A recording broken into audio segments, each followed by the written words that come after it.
Hello friends, how are you? Welcome back to the video on the topic pelvic inflammatory disease. This is the third video in this series and we will be discussing the investigation, फिर उसका about in short about chronic PID, management protocol and prognosis and prophylaxis.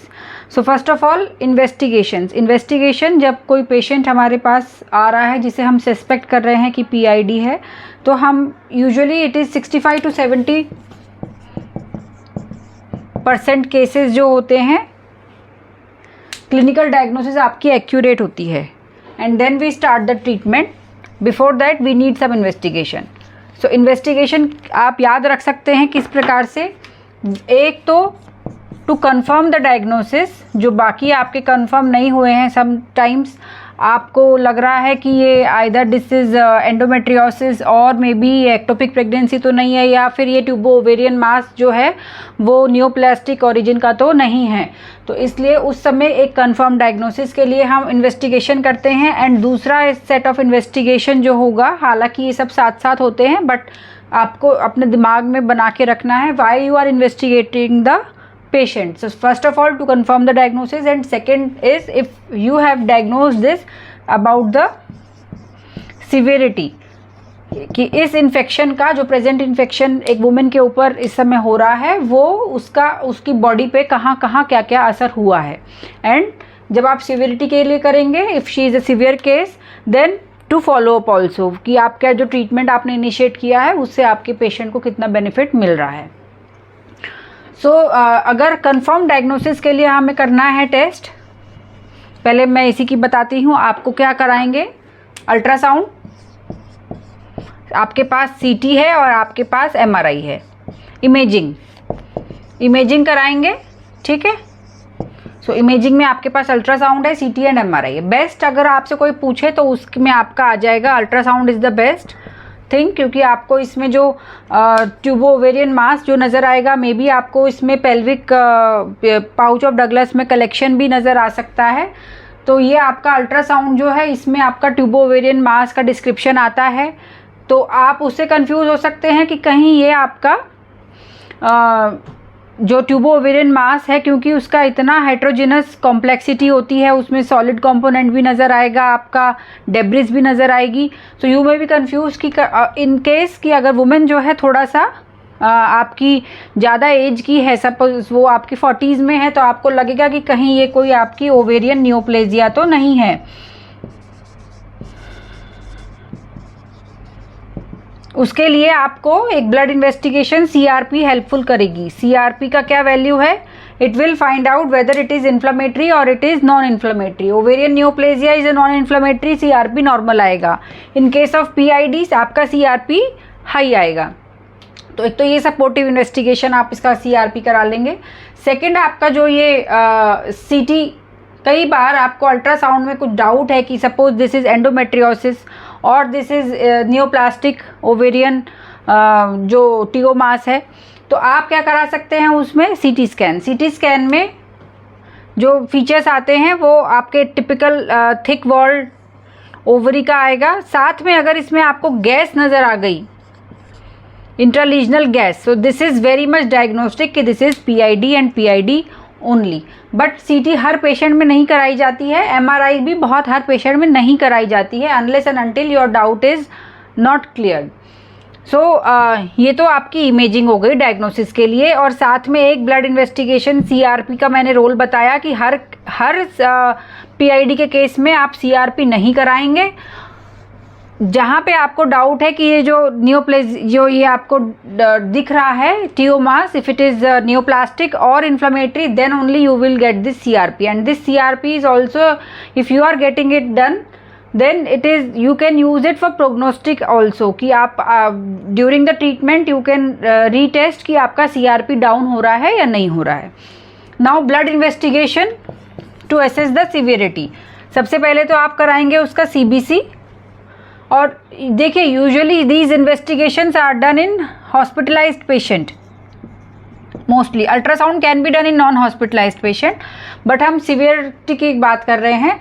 Normal आपको mild PID लग रहा है किसी patient का, तो there is no need to get all these test. But if you are clinically आपको पेशेंट बहुत ill नज़र आ रही है, उसका एकदम हाई ग्रेड फीवर है, पूरा एब्डोमिनल टेंडरनेस है, तो आपको उसको एडमिट करेंगे सीवियरिटी के केस पे, तब आप उसके सीबीसी करेंगे। यहाँ पे आपको एक तो इसका हीमोग्लोबिन पता चलेगा। If her haemoglobin is low then you can go for blood transfusion.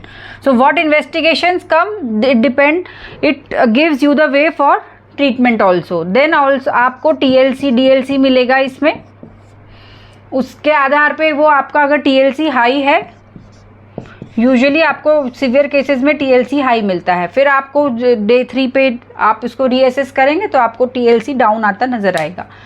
CBC में आपको ये फाइंडिंग हो गई। देन अगर पेशेंट सीवियर है then you can also go for KFT assessment, क्योंकि कई बार आपका एक्यूट रीनल फेलियर, जो आपका इन्फ्लेमेशन है, अगर वो जो इन्फेक्शन है आपका सेप्टिसीमिया में कन्वर्ट हो गया है, तो आपको एक्यूट रीनल फेलियर मिल सकता है।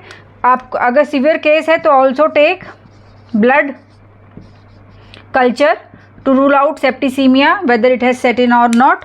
एंड ये तो आपका बाद की बात है। इससे पहले आप जो लेंगे, अगर आपको लेना है वाकई में पीआईडी में, you must not forget about the high vaginal as well as cervical swab, and in some cases you can even take urethral and also send urine for investigation. Urine आप भेज सकते हैं, urine routine, microscopy and culture के लिए भी भेज सकते हैं। और आप भेजिए उसमें लिख के, जब you are sending the investigation you please write down that patient is a case of query pelvic PID, pelvic inflammatory disease.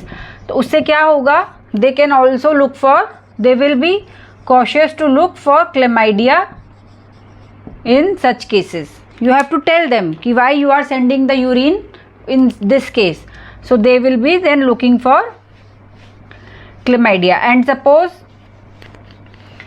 special एक investigation, अगर आपका जो PID है and there is a IUCD inserted, you must not forget about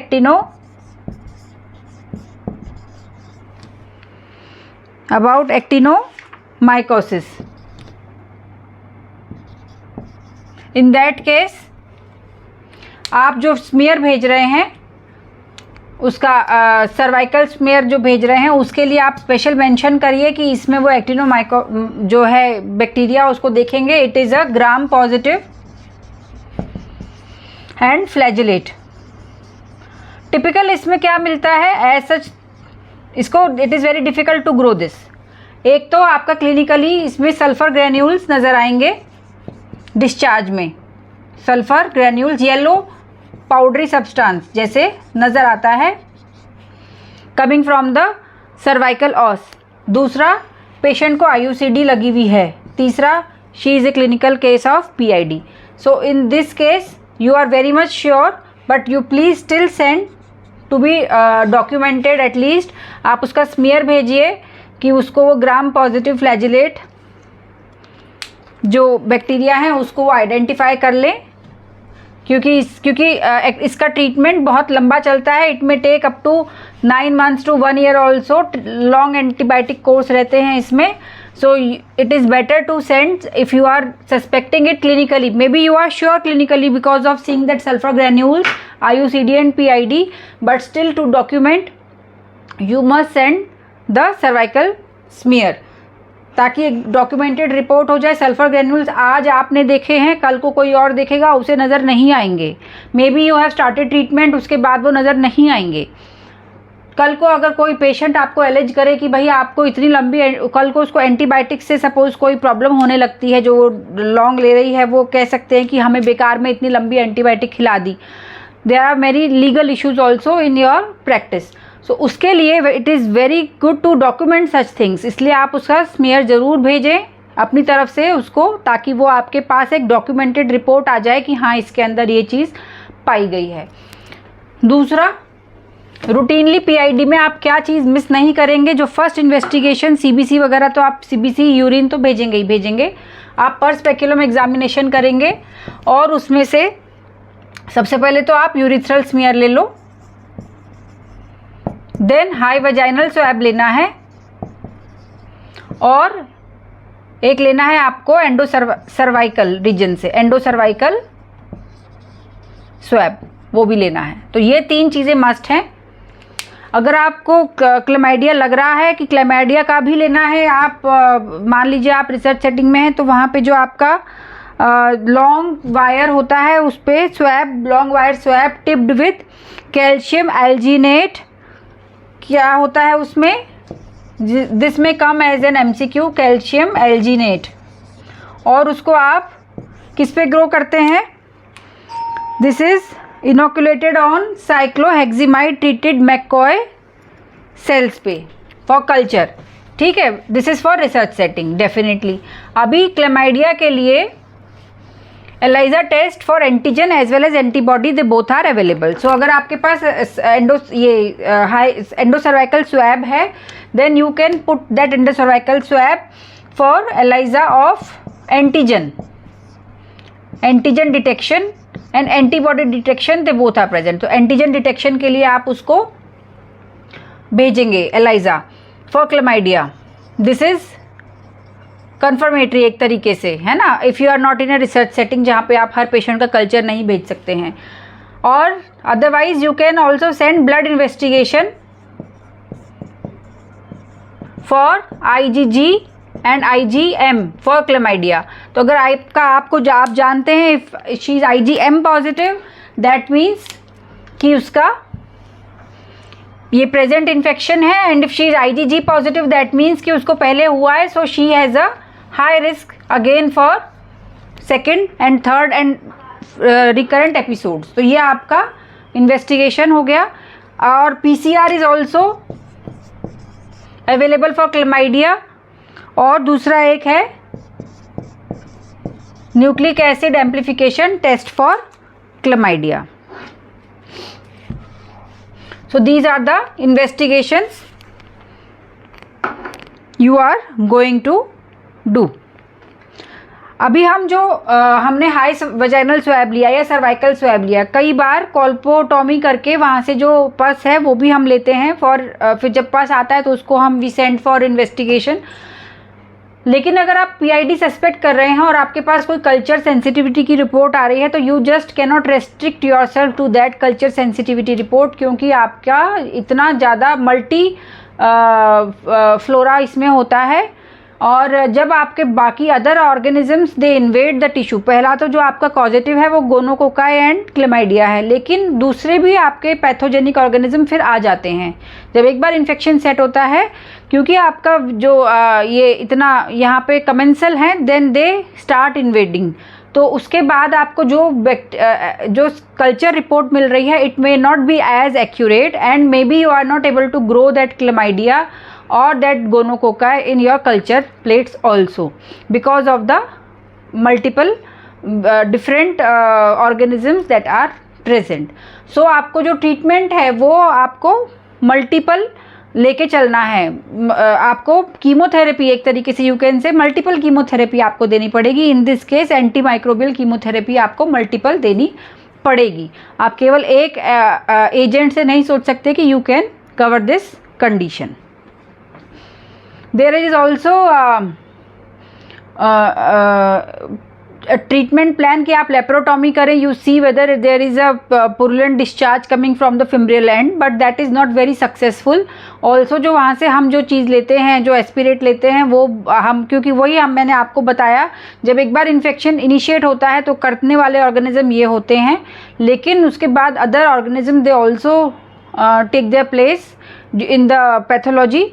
सो जब हम ये aspirate वगैरह निकालते हैं तो उसका जो कल्चर का जो इतना इफ़ेक्ट नहीं आता है, हम उसको ट्रीटमेंट में इतना भरोसा नहीं कर सकते हैं। हमको ये मान के चलना है कि वहाँ पे multiple organism they are present.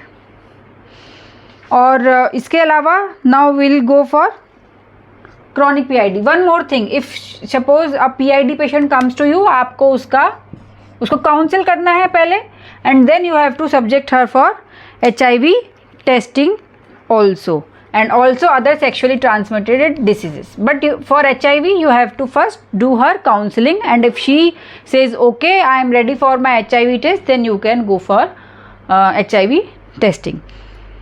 So now chronic PID, इसके बारे में अगर हम पढ़ें तो it is a sequelae. Chronic PID is nothing but a sequelae of acute PID. तो इसमें क्या होता है आपका, पेशेंट की जो maybe she has not, she was a mild case of PID, maybe acute PID उसकी mild रही होगी, she was half heartedly treated by herself और by some doctor, maybe she has not taken the full course of the medicines, and what happens that she gets the recurrent episodes of mild PID, and then she lands up to be a chronic PID case. तो chronic PID case में क्या होता है, clinically the patient comes with the persistent lower abdominal pain. So what is important, they get persistent lower abdominal pain also, क्योंकि वहाँ पे inflammation चल रहा है, blood सप्लाई जो है वो बढ़ जाती है, उसकी वजह से she may develop menorrhagia, she may develop polymenorrhoea and also congestive dysmenorrhoea. ठीक है, ऑलवेज रिमेंबर, उसको लोअर एब्डोमिनल पेन होगा, उसको मेंस्ट्रुअल इरेगुलरिटीज़ होंगी, उसको डिसमिनोरिया होगा, उसको डीप डिस्पेरूनिया होगा, है ना, and also there vaginal discharge may be present, may not be present. अगर उसको सर्विसाइटिस भी है तो हो सकता है उसको वेजाइनल डिस्चार्ज प्रेजेंट हो सकता है उसको इस समय वेजाइनल डिस्चार्ज प्रेजेंट ना हो ना. अगर वो अब तक उसको चाइल्ड बियरिंग नहीं हुई है, then she may have come to you only as a case of infertility, either primary और secondary. Then what, because of the inflammation that is taking place, और आपका वहीं पे रेक्टल आपका पोस्टीरियरली लोकेटेड है, सो रेक्टल इन्फ्लेमेशन होती है, तो may be women of chronic PID can also have frequent stools, passing frequent stools. She may have rectal irritation symptom also. अब आप जब उसका pelvic examination करेंगे, because it is a chronic PID, there is a definitely a adnexal mass is present, maybe it is fixed because of the dense adhesion. आपका वो POD में भी गया हो सकता है, pouch of Douglas में भी गया हो सकता है. posteriorly in the posterior fornix you may feel bogginess, tender, which is tender, and maybe इतना cellulitis होता है वहाँ पे लगातार होते होते. this cellulitis is the causative agent for what is called frozen pelvis.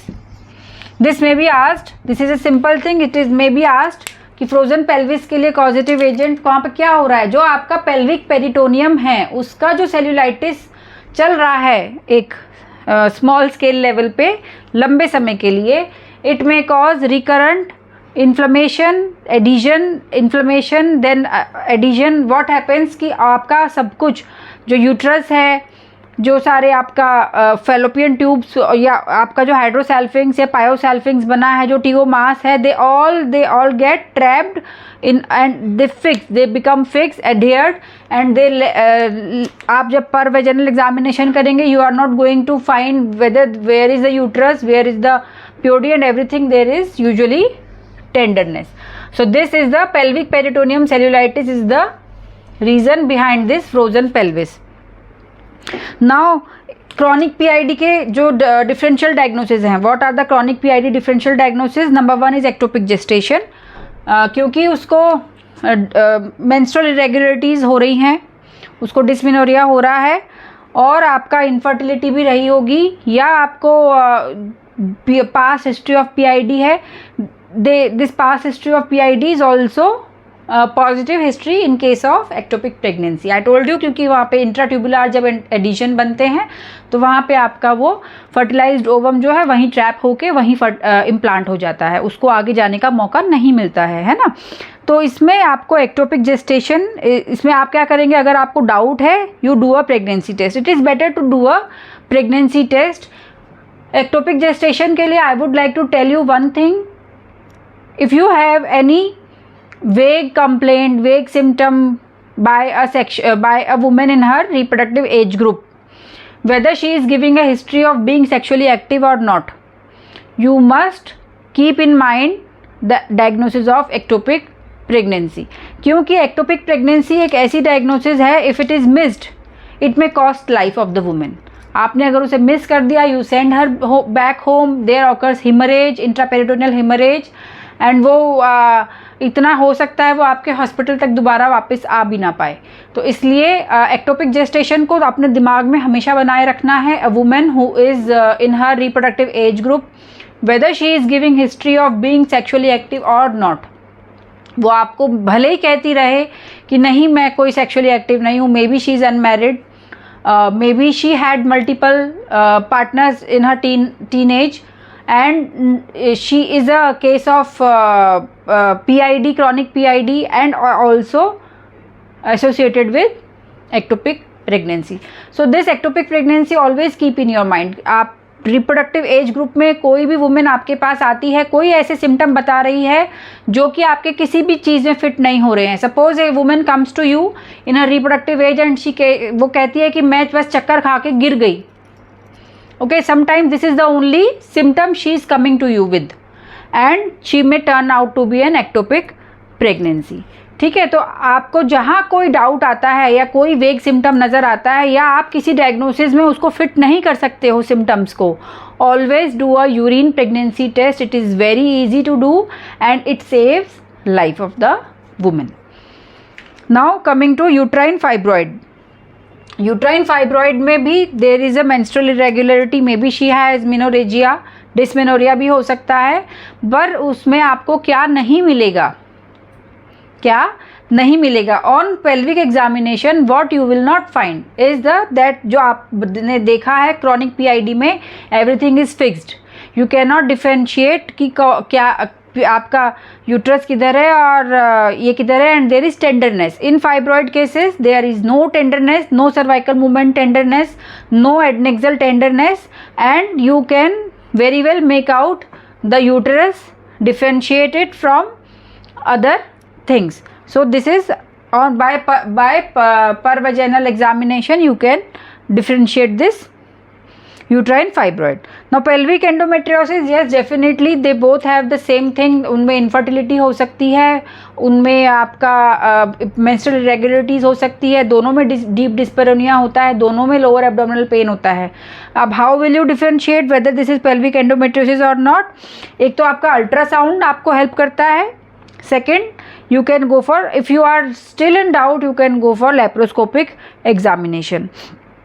Then ovarian tumor, हमने देखा CRP लेवल एक तो डिफ्रेंशिएट करते हैं ओवेरियन ट्यूमर में, और साथ में क्या होता है जो इतना फिक्स्ड होता है ना आपका सारा क्रॉनिक PID में, सारा पेल्विक फिक्स हो जाता है, एडिशंस होते हैं मल्टीपल, एक तो वो नहीं होते, साथ ही साथ टेंडरनेस ओवेरियन न्यूप्लेजिया में नहीं होती है. So these are the thing that goes against this ovarian tumor in a case of chronic PID. and then tubercular का तो हम एक अलग पूरा डिटेल्ड उसमें सीरीज़ में पढ़ेंगे. सो यहाँ पे मैं आपको एक बात बताना चाहती हूँ कि जो PID केस है, अगर वो सिवियर या मॉडरेटली सिवियर केस कंडीशन में, मॉडरेट और सिवियर कंडीशन में आपके पास आ रहा है, it is easy to diagnose it and to treat it and you get results. But आपके जो मॉडरेट एंड सीवियर केसेस होते हैं they are far less as compare to mild cases, and the mild cases they come in OPD, regular OPD visit they come to you. और हमें ये भी पता है कि जो आपका गोनोकोकाई और क्लेमाइडिया है, they are going from the inside, they are damaging the tubal mucosa first, which leads later on to infertility and also to ectopic pregnancy. मतलब they are doing much damage, more damage. Also chlamydia it is very silent, maybe उसके बहुत कम symptom होंगे, but damage आपका उसके symptom के मुताबिक बहुत अधिक होता है, एंड जो आपके लेट सिक्वेले होते हैं वो क्लेमाइडिया में बहुत ज़्यादा होते हैं. So we should not miss the condition in our clinical practice. So एक चीज़ आप याद रखिए, a women in her reproductive age group, if she comes to you with urogenital symptom, either she is coming to you with UTI symptom, frequency of micturition or urgency or burning micturition, or she is coming to you with vaginal discharge, lower abdominal pain, then you keep in your mind that she is a case of acute PID mild, and you treat the patient accordingly. You give her the antibiotic course that is required to be given to a case of PID. This is very important.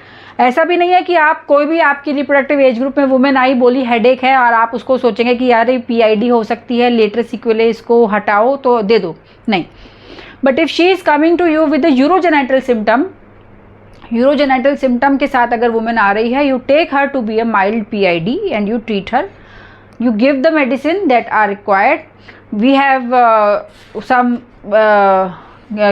antimicrobial drugs. We will be discussing it in the treatment part, and prognosis and prophylaxis we will be dealing in our next video. So this open आपको अपने दिमाग में रखना है हमेशा कि कोई भी आपकी रिप्रोडक्टिव एज ग्रुप में कोई वुमेन आ रही है विद अ यूरोजेनाइटल सिम्टम, आपको आ रही है, लोअर एब्डोमिनल पेन है, माइल्ड है, चाहे कितना ही माइल्ड हो, या she is coming to you with vaginal discharge, और she is coming to you with this urinary symptom, then you consider her to be a case of mild PID and you give the antibiotic accordingly. उसी तरीके से आप उसको antibiotic दीजिए और उसको आपको पूरा कोर्स समझाइए उसको कि ये इतना दिन आपको खाना ही है.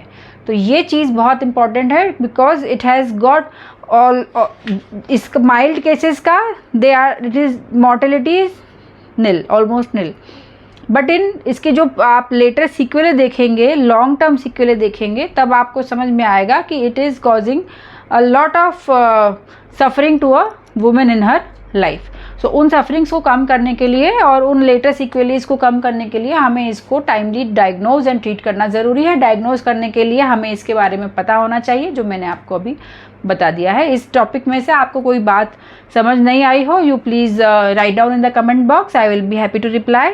And if you like the video, please subscribe to our channel and share among your friends to pass this knowledge to them also. Thank you.